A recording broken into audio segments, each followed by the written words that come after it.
Jon Jones didn't just step into the octagon. He entered a world where every punch mattered, every mistake was magnified, and every victory could be erased by a single misstep. From the beginning, he was different, a prodigy, tall, long, and fast, with a reach and creativity that made other fighters look like amateurs. At 23, he became the youngest UFC champion in history, not by luck, not by accident, but by pure talent fused with an uncanny understanding of the fight game. And in the octagon, Jon Jones was untouchable. He wasn't just a fighter, he was a strategist. He used his limbs like extensions of his mind, spinning elbows, oblique kicks, and sudden clinch dominance. Every opponent he faced, he seemed to anticipate a step ahead, making them dance to his rhythm. Daniel Cormier called him the most gifted athlete I've ever seen in the sport. Mauricio Shogun Rua felt the power before he felt the punch.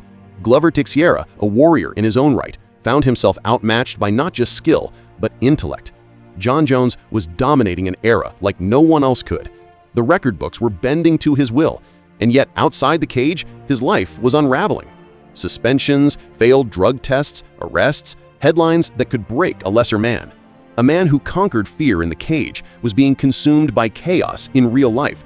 Every genius has a price, and for Jon Jones, that price was constant scrutiny and mistakes he couldn't escape. It started small, the first misstep, the failed test, the public shaming, but as the fame grew, the pressure multiplied. Everything that made him extraordinary, the confidence, the charisma, the creativity, also carried a weight, and that weight, unchecked, sometimes shattered him. Still, every setback brought a story of resilience. Every suspension was a countdown to the next comeback, and every fight reminded the world why Jon Jones was considered one of the greatest fighters in MMA history. Take his fights with Daniel Cormier, for example. Two epic battles, one a test of dominance, the other a test of patience. Every strike, every clinch, every maneuver told a story of a man operating at the absolute limits of human ability. Cormier gave everything, but Jon's creativity, reach, and timing made the difference. Then there were the shocking moments, the controversies that could have ended careers, the DUI arrests, the failed tests, the almost forgotten fights. Every headline seemed to suggest the inevitable, the end of Jon Jones. Yet time and again, he returned, sometimes stronger, sometimes sharper, always dangerous. That's the duality of Jon Jones, a man capable of genius and self-destruction, a man who changed the game with every fight and almost lost it all off the canvas. And yet, there is a lesson in his story. Talent alone is never enough. Skill alone does not define greatness.